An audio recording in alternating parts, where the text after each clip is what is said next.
अस्सलामुअलैकुम and welcome class. मैं हूं आपका टीचर सैयद बख्त। आज हम स्टार्ट कर रहे हैं चैप्टर नंबर 11.1 स्टार्ट करने से पहले मेरे माइंड में ख्याल आया कि इसका थोड़ा सा इंट्रोडक्शन क्लास से पहले दे दूं। फ़ायदा क्या होने वाला है आपको इसको पूरी एक्सरसाइज में से ना, इस पूरे चैप्टर में से सिर्फ एक शॉर्ट क्वेश्चन आएगा और सिर्फ एक ऑब्जेक्टिव आएगी, multiple choice question, that's it. There is no long question from this chapter. तो ये नोट आउट कर लीजिए कि इसमें से जस्ट एक शॉर्ट क्वेश्चन आएगा और एक ऑब्जेक्टिव आएगी। अब ऑब्जेक्टिव के लिए ये कहानी सुनानी ज़रूरी है जो मैंने लिखी है। क्लास शुरू करने से पहले मैंने सोचा कि जो एक्सरसाइज से पिछला पोर्शन है बुक में जो लिखा होता है, जो अक्सर हम निगलेक्ट कर देते हैं, क्योंकि अक्सर स्टूडेंट्स भी और टीचर भी हवा बोल देते हैं डायरेक्ट एक्सरसाइज पे कि जल्दी से जी क्वेश्चन कर दिए और हमें उम्मीद हो गई, सेटिस्फैक्शन हो गई कि अब हमारी एक्सरसाइज रेडी होगी। बट इसमें सिचुएशन ऐसी नहीं है। There is a little bit difference between these two things कि हमें डायरेक्ट क्वेश्चन करने चाहिए या नहीं करने चाहिए। तो सिचुएशन पे डिपेंड करता है, एक्सरसाइज पे। ज़्यादा डिटेल में नहीं जाते इस बात की, जस्ट इतना ही कि अगर हमें डोमेन, रेंज और फंक्शन एक्सेट्रा और पीरियड वगैरह का नॉलेज पहले होगा एक्सरसाइज करने से पहले, तो हमारे लिए बेनिफिशियल रहेगा क्वेश्चन करते हुए भी। और सबसे बड़ा बेनिफिट क्या है, ऑब्जेक्टिव इसी में से बनेगी। So without any due let's get started.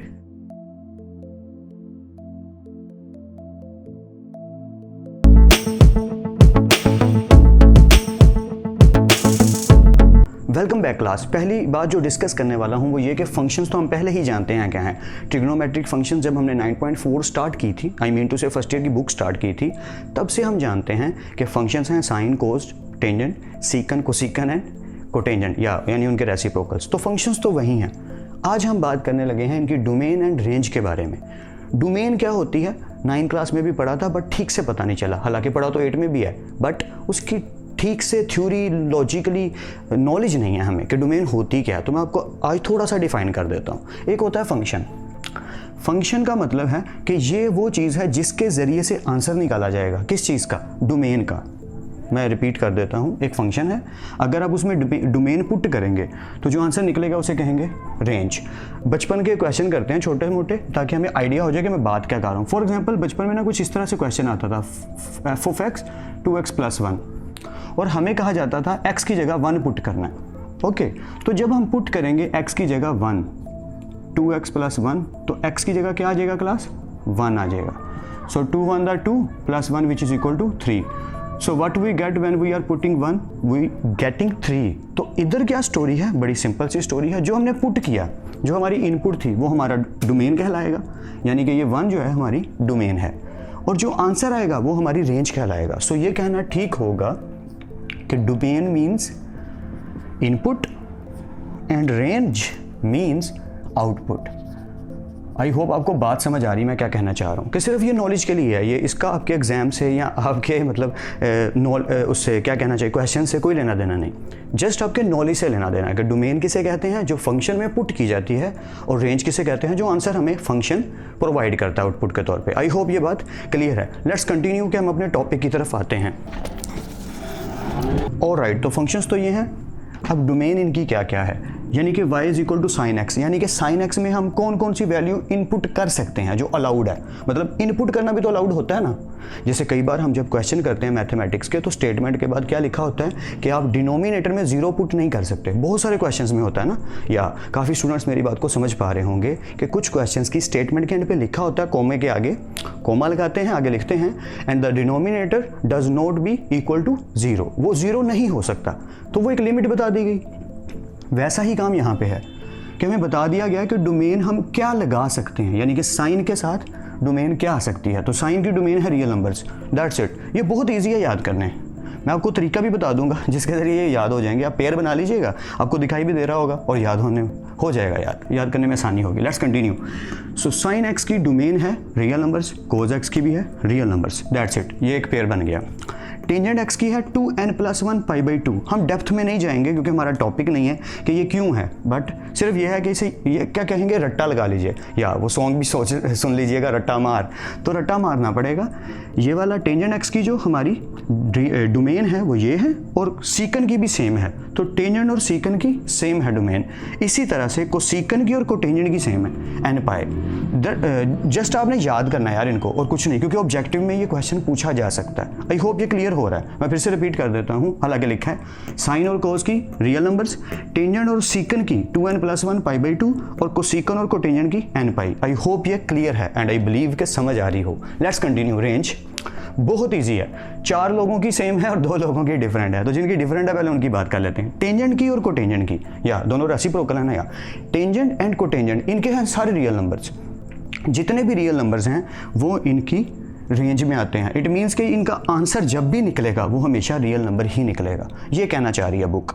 Depth में मैं नहीं जा रहा कि मैं आपको एक्सप्लेन करूं, क्यों, वो हमारा टॉपिक नहीं है। जस्ट हमने ये याद करनी है। क्या करनी है? याद, या you have to memorise it. क्यों? आपकी ऑब्जेक्टिव नहीं हो पाएगी। Let's continue. So sine x का डोमेन था रियल नंबर, बट उसकी रेंज क्या है? -1 से इक्वल हो और -1 से ग्रेटर हो और 1 से छोटा हो और 1 के इक्वल हो। मतलब मैं आसान लफ्ज़ों में लिख देता हूँ इसका, यार ये मतलब है -1 से लेकर 1 तक।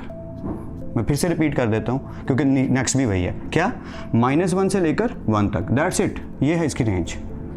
सेम केस इनके साथ है, ये भी ऐसा ही है, -1 से लेकर 1 तक, ये भी ऐसा ही है, -1 से लेकर 1 तक, दैट्स इट। ये 1 थोड़ा अजीब सा लग रहा है ना, या ऐसे जैसे कोई स्टैचू खड़ा कर दिया मैंने।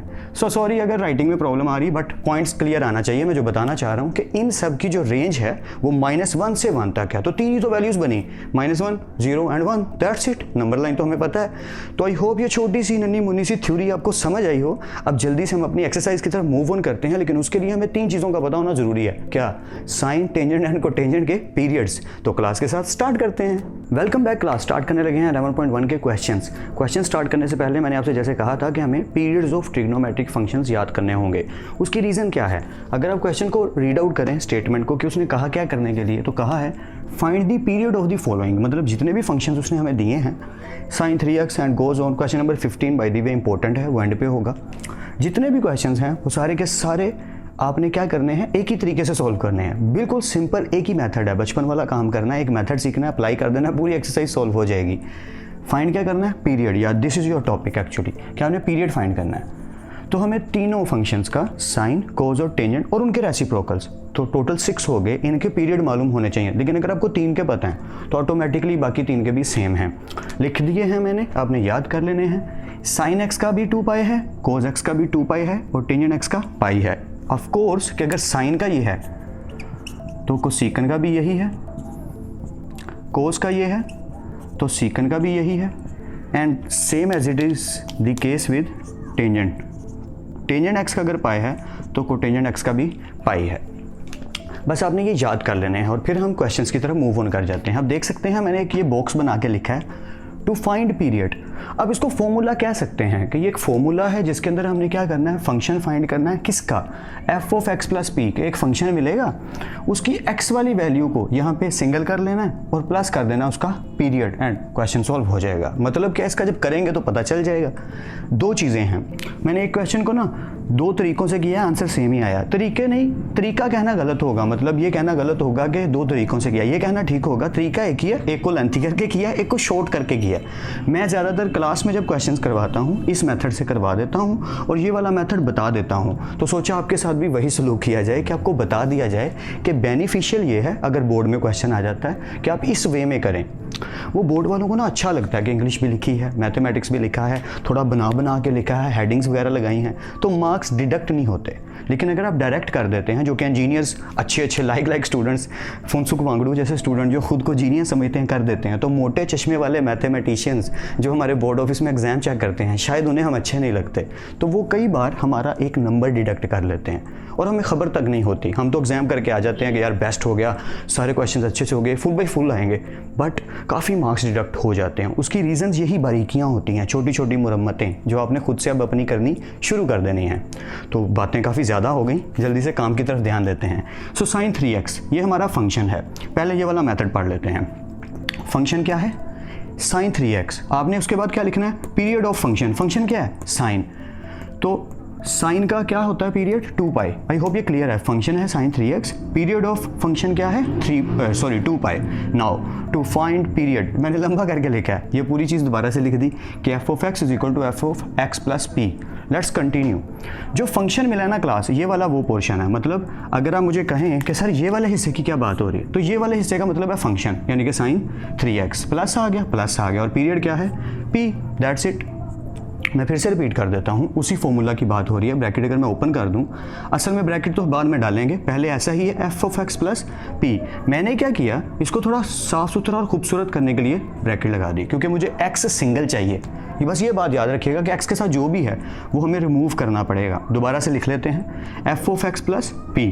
f of x का मतलब, इस चीज़ का क्या मतलब है, हमारा फंक्शन किधर है sin 3x प्लस पीरियड क्या है साइन का 2 पाई। जस्ट ये लिख देना है और कुछ नहीं करना, जस्ट आपने इस तरीके से इसको लिख देना है। मैं फिर से रिपीट कर देता हूँ, आपने फंक्शन लिखना है प्लस और उसका आगे पीरियड लिख देना है। That's it. अब आपने x को सिंपल करना है, मतलब x को अकेला करना है, यहाँ पे 3 नहीं होना चाहिए। तो जो भी वैल्यू यहाँ पे हुआ करेगी ना, हम उसे बाहर ले लिया करेंगे, या अगर खाली x होगा फिर नहीं लेंगे, लेकिन अगर x के साथ कुछ भी होगा तो हमें उसे निकालना पड़ेगा। तो जैसे ही मैं 3 को कॉमन लूँगा, ये 3 से कट गया और ये क्या आ गया x प्लस और 2 पाई है और 3 उसके नीचे चला गया।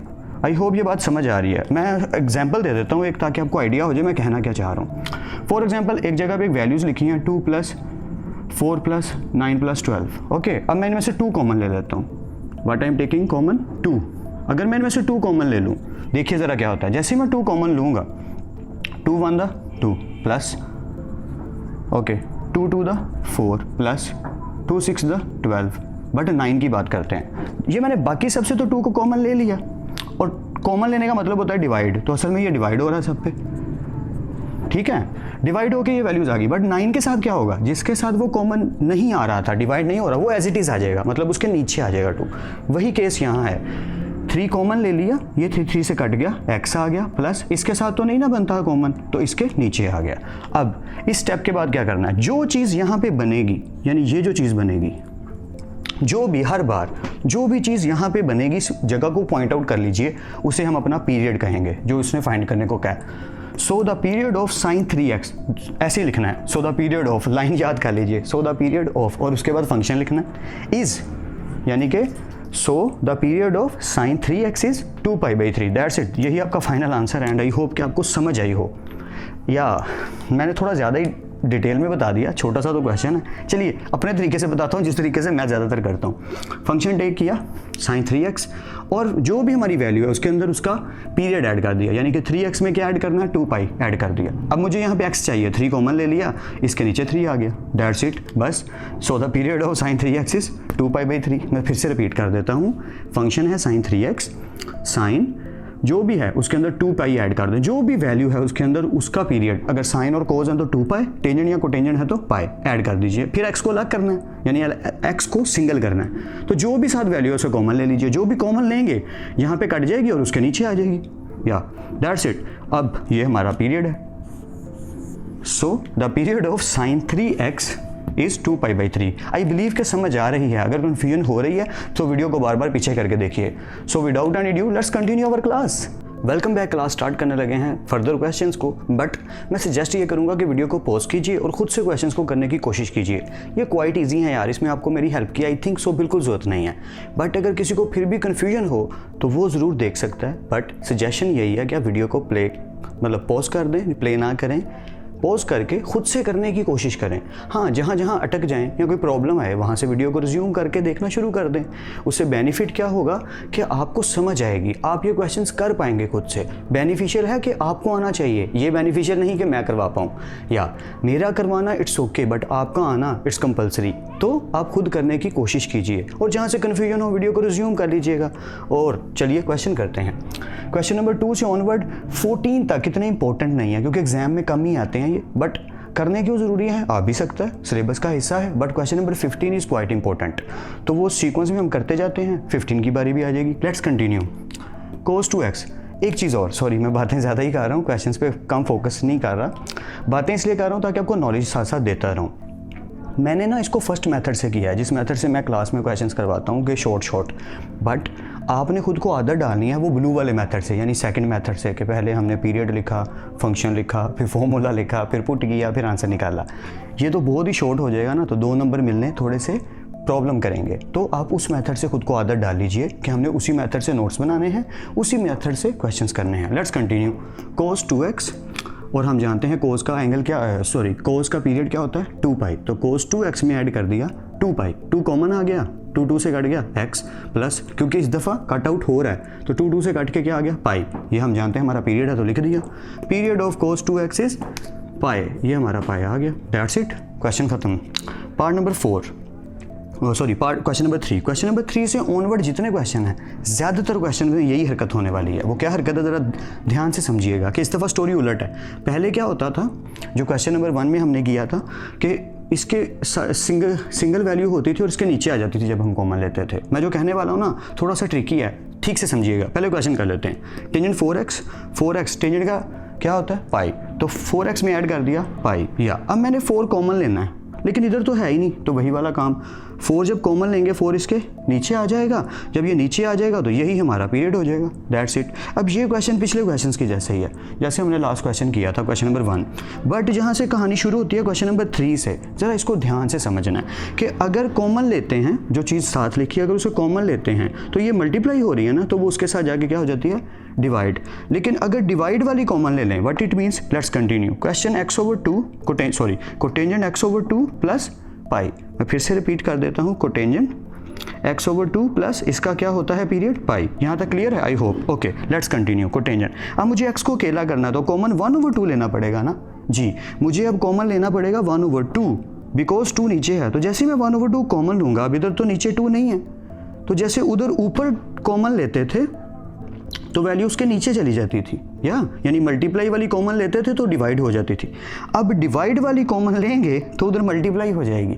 बस आपको ये थोड़ा सा आइडिया होना चाहिए व्हाट इट मीन्स। मैं रिपीट कर देता हूँ कि जब हम मल्टीप्लाई वाली को कॉमन लेते थे तो वो उधर जाके डिवाइड हो जाती थी। अब डिवाइड वाली को कॉमन लेंगे, यानी कि 1/2 नीचे वाली 2 को कॉमन लिया तो ये 2 इसके साथ मल्टीप्लाई नहीं हो, सॉरी डिवाइड नहीं होगा, मल्टीप्लाई हो जाएगा जाके। अगर कन्फ्यूजन हो रही है ना तो वीडियो को 2-3 बार पीछे करके और एक स्टेप करके देख लीजिए। आई होप आपको ये समझ आ जाएगा। इतनी टफ बात नहीं मैं कर रहा, आसान सी बात है कि जब मल्टीप्लाई कॉमन लेते थे तो उधर जाके डिवाइड हो जाता था, जब डिवाइड वाला कॉमन लेंगे तो उधर जाके मल्टीप्लाई हो जाएगा। दैट्स इट, बस इतनी सी बात है। सो period of cotangent x/2 is 2 pi, that's it. आगे वाले सीक्वेंसली सारे क्वेश्चन ऐसे होने वाले हैं, तो इसकी टेंशन ना लो, समझ आ जाएगी जब ज़्यादा सारे करेंगे। Question number 5, sine x/3 plus sine का 2 पाई। ओके, 1/3 कॉमन आएगा, 1/3 कॉमन आ गया, जैसे ही नीचे वाली वैल्यू कॉमन आई तो 3 अब क्या होगा, मल्टीप्लाई हो जाएगा इससे, 3 to the 6 pi. So period of sign x/3 is 6 पाई। आगे भी ऐसा ही है, कोसिकन x/4 प्लस 2 पाई, 1/4 कॉमन ले लिया। अब जैसे ये 4 बाहर निकाला, इधर 4 है ही नहीं तो कॉमन नहीं ले सकते, तो जो डिवाइड हो रहा था वो उससे जाके मल्टीप्लाई हो गया, तो 4 to the 8 pi. So period of cosecant x/4 is 8 pi. I hope ये समझ आ रहा है यार। Let's continue. Sine x/5 plus 2 pi, 1/5 फिर कॉमन आ गया and 5 to the 10 pi. So period of sine x/5 is 10 pi. cos x/6 plus 2 pi, 1/6 common आ गया, x ऐसे ही रहा प्लस, अब फिर वही बात कि 6 नीचे है तो 2 से मल्टीप्लाई हो जाएगा, तो 6 to the 12 पाई। इतनी दफ़ा इसलिए इतने सारे पार्ट्स हैं कि आपको क्लियर हो जाए कि ये हो क्या रहा है, ठीक है। सो आई बिलीव कि आपको समझ आ रही हो। अगर नहीं आ रही किसी को भी, प्लीज़ वीडियो को बार बार देखिए और प्रैक्टिस कीजिए, आ जाएगा। Let's continue. So period of cos x/6 is 12 pi. Tangent x/7 फिर वही बात, 1/7 बाहर निकाला तो 7 इससे मल्टीप्लाई हो गया, 7 पाई हो गया। पीरियड ऑफ टेंजेंट x/7 हो गया 7 पाई। अगर मैं स्पीड में कर रहा हूँ तो सिर्फ इसलिए क्योंकि अब आपको समझ आ गई, अब जस्ट सिर्फ आपको प्रैक्टिस की ज़रूरत है और एक दफ़ा सुनने की ज़रूरत है। Question number 10, cotangent 8x, thank God पुराने वाला आ गया, 8x प्लस पाई, 8 कॉमन ले लिया, x आ गया प्लस, अब 8 तो साथ है नहीं तो 8 इधर नीचे चला गया, ये हमारा पीरियड है। सो period of cotangent 8x is a pi over 8 and that's a final answer. I hope के ये सारे के सारे पार्ट्स आपको समझ आ गए हों। प्रैक्टिस जरूर कीजिए और फिर वीडियो को रिज्यूम कीजिए। फर्दर पार्ट्स करते हैं। Welcome back class, let's finish our questions. Question खत्म करने लगे हैं 11 से लेकर 15 तक, जिससे हमारी क्लास पूरी की पूरी कंप्लीटली खत्म हो जाएगी। क्वेश्चन नंबर 15 काफ़ी इंपॉर्टेंट है, इसका बहुत दफ़ा जिक्र आ चुका है। क्यों? क्योंकि यार ये पेपर में बहुत बार आ चुका है, तो इसके ऊपर इंपॉर्टेंट लिख लीजिएगा और इसकी प्रैक्टिस 2-3 बार ज़्यादा कर लीजिएगा बनिस्बत बाकी सबके। So as compare to others this is important but it's quite simple. कुछ खास बात नहीं है इसमें, सिंपल ही है। जब हम इधर तक पहुंचेंगे ना तो आपको क्लियर हो जाएगा कि अच्छा ऐसे करना है। Let's continue. Secant 9x which is same again, secant plus उसका पीरियड 2 पाई, 9 कॉमन ले लिया, ये हो गया x plus 2 pi as it is और 9 उसके नीचे चला गया। सो आप जानते हैं so period of secant 9x is 2 pi by 9। I hope ये क्लियर है। Let's continue. Question number 12, cosecant 10x plus 2 pi, 10 common लेंगे। यहाँ ज़रा देखिएगा क्या हुआ, जैसे ही 10 कॉमन लिया 2 पाई के नीचे चला जाएगा ना 10, बट एक स्टेप और करना पड़ेगा यहाँ। क्या? 2 1 द 2, 2 5 द 10। यहाँ पे डिडक्ट हो रहे हैं, आई मीन टू से यहाँ पे डिवाइड हो के कटिंग हो रही है। जहाँ पे हो रही होगी वहाँ हम करेंगे, ठीक है। सो अब क्या चीज़ आ गई, कोसीकन 10x प्लस और ये चीज़ होगी पाई by 5। So our final period is now pi by 5, not 2 pi by 10। मैंने कुछ क्वेश्चंस में स्टूडेंट्स को देखा है कि अगर एग्जाम में ये इस तरह का क्वेश्चन आ जाए, या टेस्टिस में भी मैं दे देता हूँ, जब अपनी क्लास को दे देता हूँ, तो मैंने देखा है कि वो यहीं पे ना छोड़ देते हैं, क्योंकि जैसे रट्टा लग जाता है ना स्टेप्स का कि जी ये कर लिया 2 पाई बाई 10 ही हमारा पीरियड। नो, अगर वो सॉल्व हो रहा है यार तो उसे कर दो। ऑब्जेक्टिव में भी अगर वो ऐसा क्वेश्चन पूछ ले तो आपको पता होना चाहिए कि इसके साथ क्या सलूक होने वाला है ये। So the final thing is period of cosecant 10x is pi by 5। I hope ये क्लियर है। Let's continue. Question number 13, 14 and 15 एक ही नेचर के हैं। Why I am saying this, अगर आप देखें कि हर क्वेश्चन में जब एंगल आता था तो उसके साथ एक वैल्यू आती थी। सो ये वैल्यू पूरी की पूरी कंप्लीटली एंगल के तौर पे ट्रीट की जाती है। I mean to say 9x is a angle of secant x, तो एक वैल्यू है। बट अगर ये 9 स्टार्ट पे आ जाए तो वो कांस्टेंट बन जाएगा। अगर ये बात समझ नहीं भी आ रही ना तो इट्स ओके, लेकिन एक दफ़ा सुन लीजिए मैं क्या कहना चाह रहा हूँ। व्हाट आई मीन कि अगर लिखा होता sin 3x जैसा कि क्वेश्चन नंबर 1 में था, तो 3x एक एंगल एक वैल्यू इकट्ठी थी। बट अगर 3 स्टार्ट पे आ गया, 3 sin x, now 3 is just a constant, वो निगलेक्टेबल है। 3 को हम कंसीडर नहीं करेंगे, हम सिर्फ x को ही कंसीडर करेंगे कि हमारा एंगल क्या है, x। अगर ये समझ आ रही है तो गुड, अगर नहीं आ रही इट्स ओके। समझ क्या लें, अगर नहीं समझ आ रही तो रट्टा क्या लगाना है। 3 इज निगलेक्टेबल, साइन x के साथ क्या ऐड कर दिया 2 पाई, क्योंकि साइन का पीरियड 2 पाई है। बस period of 3 sin x is 2 pi. I hope ये समझ आ रहा हो। मैं दोबारा से रिपीट कर देता हूँ। 3 is just a constant, sine and x is our angle, x plus 2 pi. So 2 pi आ गया, सिंपली यहाँ x आ गया, कंडीशन ट्रू हो गई। सो period of 3 sin x is 2 पाई। अगर आज शोर आ रहा है तो उसकी रीज़न ये है कि सब लोग क्रिकेट खेल रहे हैं, या आज मेरी स्ट्रीट में सब लोग क्रिकेट खेल रहे हैं, फ्रेंड्स वगैरह, स्टूडेंट्स, बच्चे वगैरह। तो मैं आपके साथ मैथमेटिक्स में बिजी हूँ, तो वो प्ले कर रहे हैं, हम मैथमेटिक्स प्ले कर रहे हैं। हाँ, प्ले कर रहे हैं, क्योंकि अगर मज़ा आ रहा हो तो मैथमेटिक्स गेम ही बन जाता है। अगर समझ ना आ रही हो हाँ फिर बोरिंग लगता है, बट हमें तो समझ आ रही है आई होप। चलें क्वेश्चन नंबर 14 की बात करते हैं। 2 cos x, it means again 2 is a constant, cos x में क्या ऐड करना है 2 pi. Period of 2 cos x is 2 pi, that's it, that is everything. ये खत्म हो गया यार। 15 मज़ेदार काम, 3 cos x ओवर 5, यानी उसने सारी जितनी चीज़ें अभी तक हमें करवाई वो सारी एक ही क्वेश्चन में डाल दी। इसके अलावा इसमें कोई खास बात नहीं। और 3 क्योंकि कांस्टेंट है तो उसे देखेंगे ही नहीं। क्वेश्चन क्या बन गया, cos x ओवर 5। सो cos x ओवर 5 प्लस क्या है cos का पीरियड 2 पाई, 2 पाई। अब 1 ओवर 5 बाहर चाहिए तो वही किया, 3 cos 1 ओवर 5 को बाहर ले गए, x प्लस क्योंकि डिवाइड वाला निकाला है तो मल्टीप्लाई हो जाएगा 5 to the 10 pi. So the final answer is period of 3 cos x over 5 is 10 pi and we completed our class now. I hope कि आपको समझ आ गई हो। मैंने कोशिश तो की है आसान करके समझा सकूं, बता सकूं, बट आई नो कुछ क्वेश्चंस में कुछ स्टूडेंट्स को प्रॉब्लम होती है, तो उनसे मैं एक्सक्यूज़ करता हूं और रिक्वेस्ट करता हूं, सजेशन देता हूं एज ए एल्डर ब्रदर कि आप उनकी ज़्यादा ज़्यादा प्रैक्टिस करें। जैसे ही आपकी प्रैक्टिस बेटर हो जाएगी आपको मैथमेटिक्स बहुत अच्छा आने लग जाएगा। तो आपके लिए यही है कि गुड लक, अल्लाह आप सबको खुश रखे, अल्लाह ब्लेस यू। मिलते हैं फिर नेक्स्ट क्लास में, तब तक अपना और अपने घर वालों का ख्याल रखिएगा। खुदा आप सबको खुश रखे और कामयाब करे क्लास। अल्लाह हाफिज़ क्लास।